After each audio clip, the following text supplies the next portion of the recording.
little loose and wild on another off the record on the rocks with my good friend, Mr. BTC Ankarino.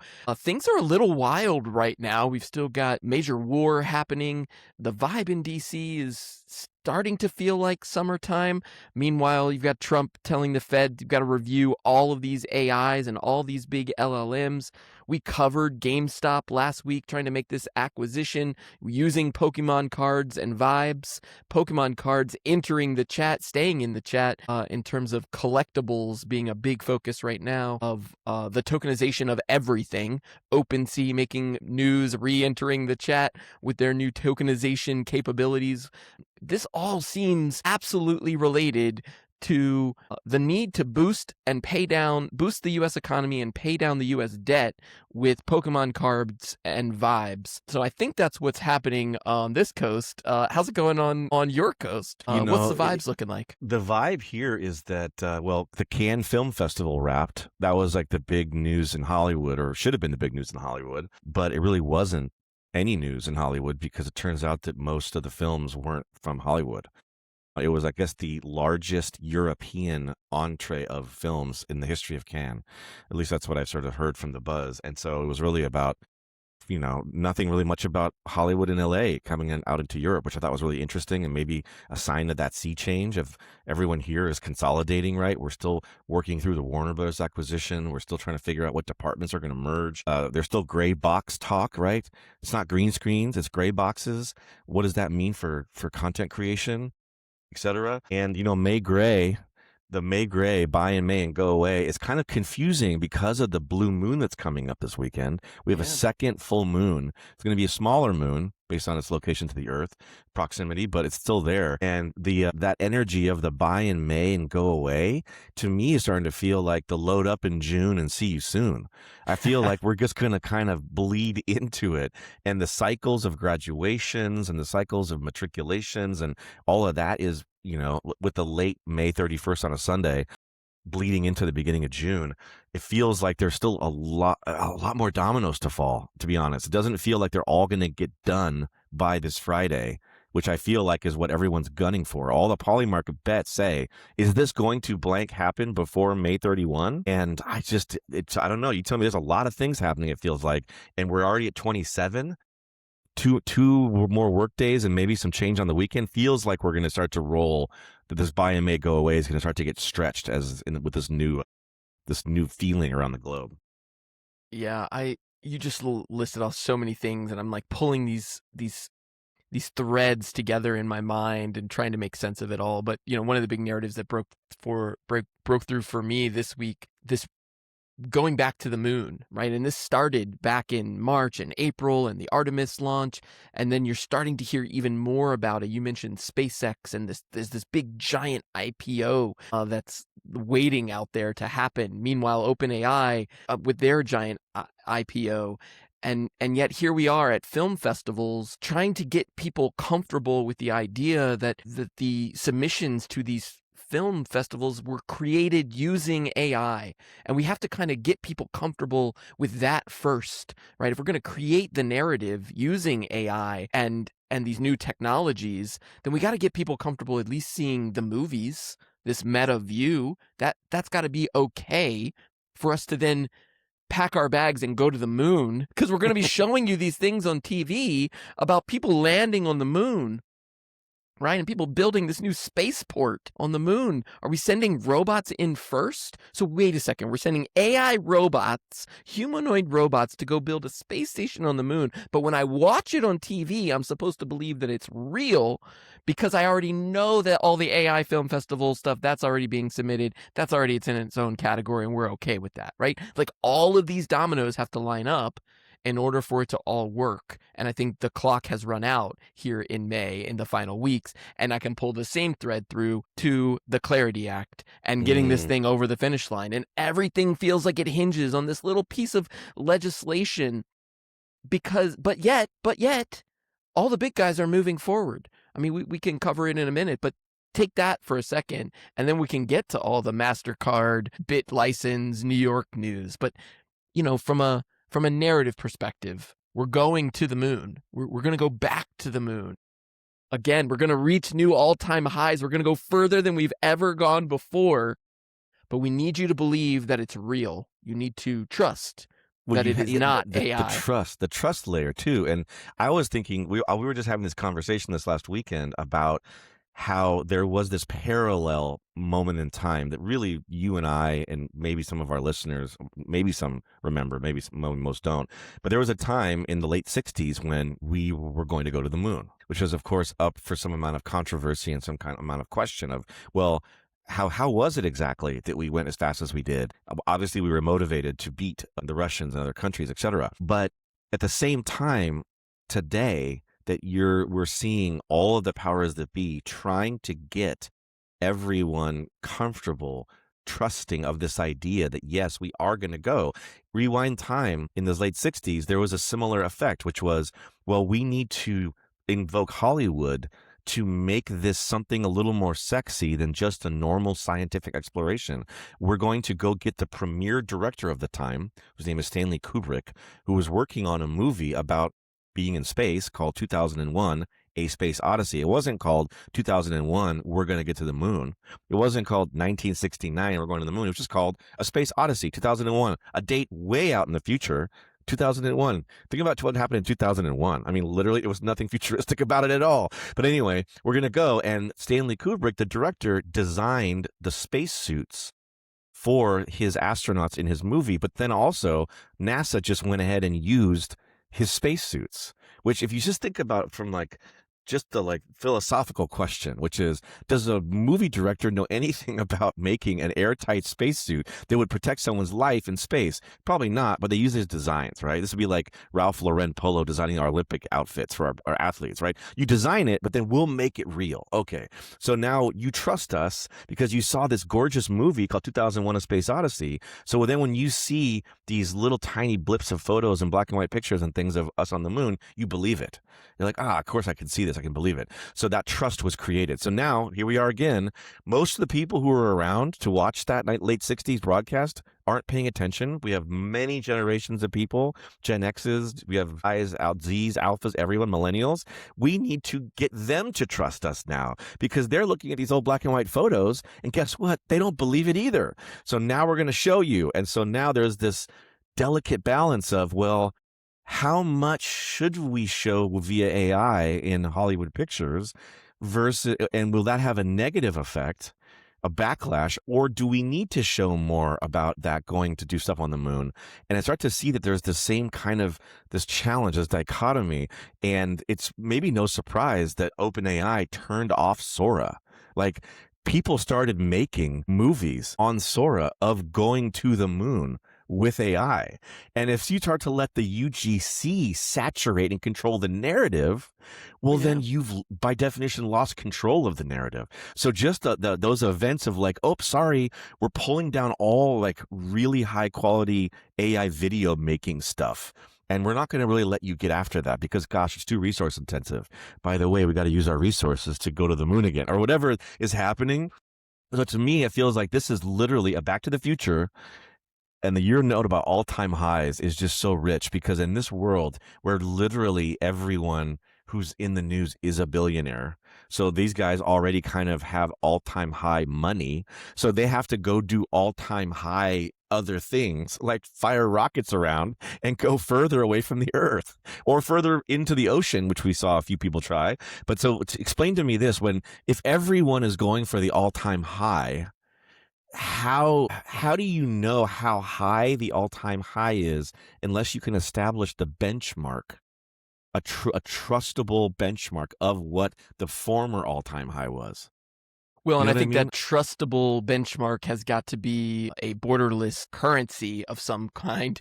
Something sounds stable to me. Would that be? It almost sounds reliable. We're going to need something that isn't controlled by a single government that everyone can reach consensus on. And yes, what I think we can all agree is that in going back to the moon and doing all of these advanced technological frontier innovation things is going to cost a lot of money. And so where are we going to get this money from? Well, we're going to turn on the new monetary policy. We are going to invigorate the financial technology, innovation, and regulatory frameworks. We're going to pump innovation into the fintech system. We're going to knock down all the barriers that are in the way right now for capital fundraising, and we're going to let you use all of your assets, everything, including your Pokemon cards, and put them on your balance sheet along with your Bitcoin, which is where Elon re-enters the chat here, where they're starting to hear rumblings of this merger between SpaceX and Tesla, and bringing them all back together. It's like he bought one, created the value, bought the other one, used the money from this one, leveraged the money here, and we've talked about this here. All of this crazy IPO capital formation. I have been calling it for years. New economic engines are being created, new stores of value are being operationalized, new banking rails are being turned on daily. MasterCard's rolling out this Bit license in New York City. You're going to be able to get paid in Bitcoin and buy your groceries in Bitcoin by swiping that same piece of plastic that you've been swiping out of your wallet forever, or tap your iPhone and it's going to work the same way. At the end of the day, we know it's going to take a lot more money to go do all the things we want to do. So where are we going to go? We're just going to go get it. And to answer your question, there is no limit. It is limitless to how high we can go. And so the number will just keep getting bigger. Trillions will turn into gazillions or whatever it's going to be next. Well, I mean, so just to rewind a little bit of that, that's the part that is, it's partially an existential crisis, an existential question when we talk about the MasterCards and the Visas, because we talked about this on the show going back almost to the very early days of the show, because this was when the administration, this would be the Biden administration, was really hell-bent on framing any actor who was creating value that was happening outside of the fiat American dollar rails. It was referred to as the de-dollarization. If you were in the business of de-dollarization, well, then you have this crosshairs on you in the eyes of the government. And that would mean that puts you in a category with countries that were being sanctioned, right? You're doing something, you country are not transacting in American dollars. Well, that's not okay. So now you're going to be sanctioned. You're going to be this. And so we learned over time that kind of regulation by just purely like lawsuit and sanction got really everyone nowhere. And so now in this new world, the new answer is, okay, de-dollarization is not something we're saying anymore because we're trying to reconcile transactions of money on different chains, stablecoins, for example. MasterCard and Visa were in those crosshairs. They were selling future dollars that were outside of the system that couldn't be taxed. If you owe MasterCard $40,000 on your credit card, well, the government's not getting $40,000 of like added income tax back to them, right? It's just sort of this fictitious. They're creating value out of thin air. And they did this for a long time without really anybody caring because everyone loved that Americans had more purchasing power. So, God, what do you do if you're MasterCard where you know sooner or later the gig's going to be up and you're going to have to explain how much non-American money is on your balance sheet, how much future MasterCard dollars are on there. So they recently, the one I sent you I thought was huge, is they not only got the Bit license from New York, which just for our listeners, it's like New York is a weird state that has a really strict licensing program for anyone using digital and Bitcoin, and they only give out a handful. So MasterCard getting one of these is a really big deal.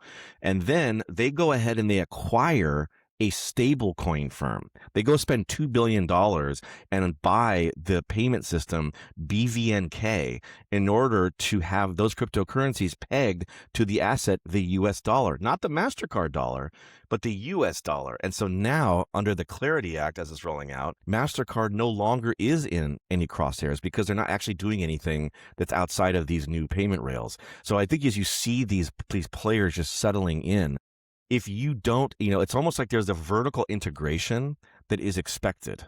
And so when we used to hear these things like, God, I can't believe it. Mr. Beast is mining Bitcoin and he's giving out Bitcoin tokenized things. And he does this with his chocolate bars like Willy Wonka. And he's a bank and he's lending money. And it's like all these things. You're like, I can't believe it. It's like, no. Actually, you can believe it because in a way, all this regulation is forcing effectively every one of these companies to do that. What is MasterCard? Well, we're a payment system for businesses. Okay, what else do you do? Well, we offer retail credit cards for people, and the retail credit cards, well, they use a stable coin that's pegged to the American dollar. And what else do you do? Oh, well, we also have a full tokenized layer to do cross-border transactions. And what else? Well, we do subatomic swaps. If you have Ethereum, you can bring it into MasterCard. And it's like, oh, and what else? Well, we're also kind of a bank because we can do this like, bit lending. And you're like, whoa, I thought MasterCard was just like my old granddaddy's, buy me dinner card. But no, it's now basically a fully integrated technology stack. And every single one of these guys, from MasterCard to Visa, all the way on down to the Andreessen Horowitzes, to the Vitalik Buterins, to the Mr. Beasts, to literally anybody with hundreds of millions and billions of dollars, is now acting like a country, which is acting like a vertically integrated technology stack. You can't almost separate the two anymore, which I think is really interesting because now the brands stand under their own weight and their own agency, under their own agents, as it were. That's right. Everyone has got to be their own sovereign agent. And we talk a lot about self-sovereignty as an individual, your keys, your crypto, but now apply that exact same logic to business entities and how they custody assets on behalf of their customers and all those different layers of banking and financial transactions. I'm going to read here. This is from May 19th. So we're talking last week. This is the executive order integrating financial technology innovation into regulatory frameworks. It starts out with the United States is a global leader in financial innovation, driven in part by the rapid growth of financial technology, or fintech.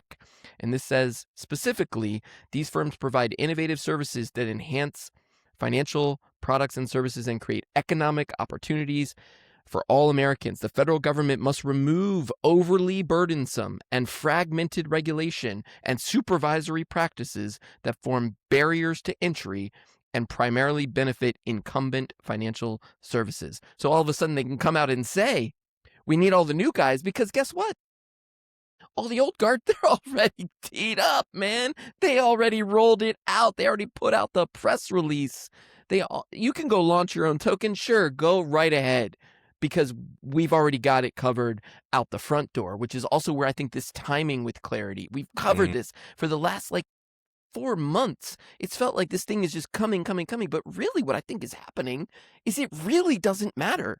It will be the end of the innovation period, the end of this open window that is the gray area that we are swimming in right now, where can you launch a token? Is this security? No, I don't think so. I'm pretty sure all those rules have been broken down, right? There are still some folks waiting on the sidelines. By the time you get clarity, it is going to be too late. The other thing that really, really blew my mind in this, it specifically calls out that all of these financial institutions, within 90 days of the date of this order, the head of each federal financial regulator shall conduct a review of existing regulations, guidance, and practices to be updated. So they're going to give it one last pass. If you got anything else standing in the way of this thing happening, we're going to get it cleaned up here in the next 90 to 180 days, because we are going back to the moon. And I'm not just talking about outer space, but all of this buying that is happening quietly on the sidelines. Michael Saylor's still in the news buying up bags. You've got, I think we covered the 21 shares, these guys merging Bitcoin holdings. When you heard about the SpaceX and Tesla merger, they're talking about how much Bitcoin they have on the balance sheet. Like, that is going to be the new baseline of which we're going to measure all of the future economic growth to be able to know just how high we've gone. How high the bar is. Yeah, I mean, and as you say that, the juxtaposition that jumps out to me, there's two things, is that everything that is being said out the front door, like the front door and the back door, everything that's being said at the front door with the marquee that's hanging is breaking down the old way, right? There used to be these obstacles. There used to be a little queue, a turnstile, a show you're this. You couldn't just come in. You had to prove your Americanness. You had to prove you're following the rules. You had to prove you were not a security. You had to prove you weren't going to become a bank. And you were all these things that were like, wait a second, are you? Sorry, can't come in. Wait a second, are you? And now all of those checks and balances are gone. It has this feeling of, hey, there's a downhill, there's a water slide. All you got to do is jump into the water slide, and you're going to be ripping down the thing and having a good old time. And American innovation is going to be flowing with the same excitement as a beautiful, water slide that you'd find at some kind of resort. But on the back door, there's two factors that are ever present that actually serve, I think, to mute and to arrest that development and that progress. And the one that you just mentioned is this quiet accumulation of Bitcoin that's happening now, not just from Strategy, which is Michael Saylor's company, but there's now a list of about 6 or 7 companies that are starting to race to who are playing, there's a space race to get back to the moon. Well, there is a Bitcoin space race in that, like, the moon is finite. We know where it is. So getting back to it is something that is not only achievable, attainable, but it's measurable, right? The number of Bitcoin that exist is finite. So going and getting as much of it as you can actually is very measurable. Let's not forget, remember when France just announced that they plan to buy 800,000 Bitcoins by the end of the decade or whatever? And we're like, well, who exactly are they buying it from? Because if everyone is buying it all, then there's no more to buy. So the one that got me is Tether, which we know, everyone's favorite stablecoin, USDT, who owns more treasury bonds than most countries in the world, just acquired SoftBank. SoftBank should be, your top of your mind because of all the things they've invested in over time. The most infamous lately being WeWork. But SoftBank, they had 26% stake in what's called 21 Capital, which was a Bitcoin treasury firm. And then they just brought it in. So now this board, with the board members and with the Tether in control, they now have, I want to say, the third or fourth largest. I was just looking at the article, but then the ads popped up. But basically, there is now a handful of companies that are starting to corner control of all of the Bitcoin. Now, that may not seem like it's crazy relevant to maybe some people, but if you remember, that core Bitcoin asset is something that is finite. All of the inflows and outflows that are happening with all these guys from Cantor Fitzgerald to BlackRock to whatever are derivative products. Like, these are the bankers making spot ETFs. This is them figuring out this great way to move billions and billions of dollars of Bitcoin without actually moving the Bitcoin. So everyone can get some, so no one feels nervous about it. But all these guys are amassing this, and if at the end of it all, if you have all of the Bitcoin, you wield I don't think, and it's actually an immeasurable amount of power. I don't think that we know yet how powerful that will be in the future. I think these guys have a position, and that's going to ultimately stifle your ability to create. I think there might come a point where if you, the company, don't have some Bitcoin on the balance sheet, well, then maybe you're no longer in the chat. And if all you have is derivative spot ETFs, like, maybe that's already kind of that's your new, pay to play, your table stakes. And they're making it so that they're the only ones who are going to be able to play at the table. Right. They're consolidating the ownership. And I think that is also what's interesting about that specific one with Tether and Strike and that acquisition of more Bitcoin and 21 Capital and bringing all the Bitcoin together in one big pot, because it is going to buy them a seat at the table as the Bitcoin strategic reserve heats up. The other thing I think that's interesting in this, and I'll try to bridge the gap here, but as we're talking about all of this activity, this quiet buying happening, kind of this, it feels like nobody's getting in trouble. Today, SoFi USD becomes the first stablecoin issued by a U.S. national bank and launched on their banking platform, allowing its nearly 15 million members to buy, sell, and hold the SoFi USD, a bank grade, I haven't heard that one yet, a bank grade one-to-one redeemable US dollar stablecoin. This is straight off the Business Wire press release from today. And I think that what we're getting at here is this sovereign nations and individual businesses. We've talked a lot about Tether functioning as holding more treasury bonds than a sovereign nation, while on the backside owning these digital assets. And now even this headline that it's issued by a U.S. national bank. I bet you I could go through every other press release that SoFi has ever issued in the history of their business, and I doubt that there is a headline that specifically refers to themselves as a U.S. national bank, right? This becomes important when we start to talk about a Bitcoin strategic reserve, and if you're going to go get it, okay, you're allowed to go get it. You're allowed to go get it. You're allowed to get it. Wait a second. You guys over Wait, here, Metaplanet, you're in Japan. That doesn't seem I right. don't think you're allowed to go get it, right? Like now we can control who can get it. Yeah, and that becomes interesting in terms of who owns it. And that's so just a follow along on that. And then my second point about the blocking of innovation has to do with data requests. But the other thing about the SoFi USD, look, so I live in Los Angeles, and the SoFi Stadium is near and dear to me. We're going to have some Olympic events down there, get to go watch the Rams play, et cetera. It's a lot of fun. And you're thinking, okay, SoFi, you know, they're going to have the stablecoin. Like, I'm sure in my mind, if I was thinking U.S. National Bank on a platform, it's bank grade safeguards. It's got all this great language. I'm like, yeah, SoFi, you go. Talk to me about your BTC strategy. Tell me about that, because I'm interested in that. I want to know about what your Bitcoin treasury strategy is. How does that come into play? And they're like, oh, well, we're not really going to talk about Bitcoin.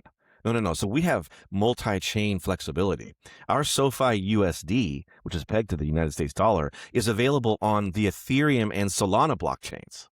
And you're like, right, those guys who are working with the government and also are just sort of insinuating themselves without even making headlines. They just have these banks as icebreakers cracking the news, and then they just quietly are saying, oh, hey, by the way, remember that, fun gaming, chain that you used to love called Solana with all the meme coins? Well, now it's also being run by one of the largest U.S. national banks. And just that instant validation for them, to me, is also really fascinating.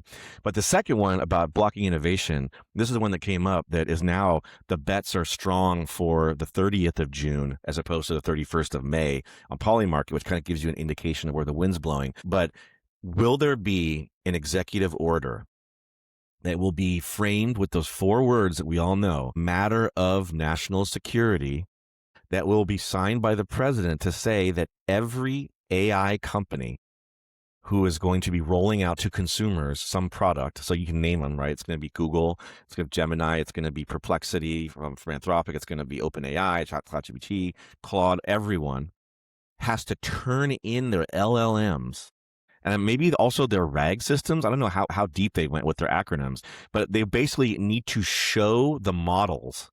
And they broke it out with it's the LLMs, it's some RAG systems, all these different things they want to see to a division of the government to get approval. Because you and I both know there are these stories that every now and again bump the surface, maybe don't pop through, of some young person in the country who either accidentally or deliberately uses AI and it somehow hurts themselves or someone else. And the families claim that the AI, quote, told them how or just to do it. And the United States does not want to get involved with that kind of negative press with our American AI. So the question is, if and when that gets signed, to me, it seems like the ultimate stifle of innovation. If you now have to show, where in the capitalist society of America do you ever have to show? Well, you do if you're in a regulated industry. Well, what does that mean? Well, are you in financial services? Are you in pharmaceuticals? Well, if you are in something like that, well, you kind of do have to show stuff to government regulatory bodies. Is AI now going to be swept under that rubric? Are we that close to, is it so precious that now there's whole divisions of the government? Will Doge get its hands on the AI models? And if they do, will they show it to Elon? No. And I think the only thing that makes me so confident in saying no is that it will take another 4 years for that to come to fruition, because we have one other thing we have to solve for first, which is all of this innovation in banking and the blockchain piece of it, which has taken us 4+ years in regulatory negotiations to reach what feels like a final consensus in black and white ink to get signed on the president's desk soon enough. And that has taken a long time, and we're still sitting here waiting for it. And so, yes, while it feels like the narrative around AI, I actually think what will be is the wild, wild west for a little while. Because in America, one of the best ways to find out is to fuck around and just let it fly and see where we need to put the guardrails in. And I think in some ways, maybe some of those guardrails are already in place without the regulatory bodies.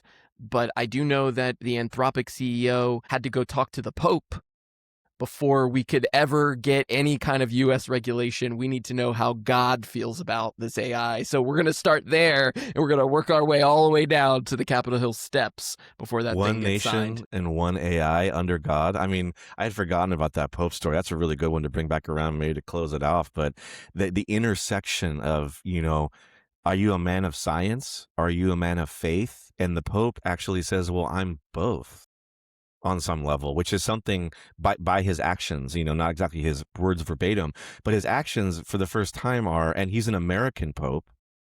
He's straight out of Chi-Town. He's out of the Windy City. He knows which way it blows. And he's saying, I'm a little of both. I sometimes take off this hat and I put on a different hat. And that is something that is so unique and new. The idea that heads of AI companies are going to, they're visiting like they would visit, I don't know, the Dalai Lama or Gandhi. It's like, I'm going to go visit a spiritual leader, the Pope, and I need to talk to you about AI and how it pertains to God. Because there's the church and there's the state. I think, right? There's so many famous dichotomies that we live with in our country. It's on our money, for Christ's sake, right? It's literally the reason why America does the things that we do in the world, because it's justified under manifest destiny, which is under God. And yet it's something that is as ephemeral as the value being created on these blockchains. You just have to believe. You have to trust. And as long as we can gain the trust of everyone is complicit and we all have consensus, from the White House steps to the Senate, to the Capitol Hill, to the Vatican, and it's hard to go wrong if you got the Pope at least in your corner, at least, thumbing up every now and again. So I think that's really fascinating. I think that's a fascinating one. I think that's right. In God we trust, written on the money, but in the blockchain we verify. That's how we're going to leave it. And we'll keep this conversation going as we head into the second moon in May, the rare blue moon, wedged perfectly here in what has been a very up and down, sideways, and tumultuous month in the markets. I do think we will start to see some resolution here as the lunar tides shift. Blue moon, load up in June. I'm telling you, it's the face. See you soon. All right, we'll do it again. Peace. Take care.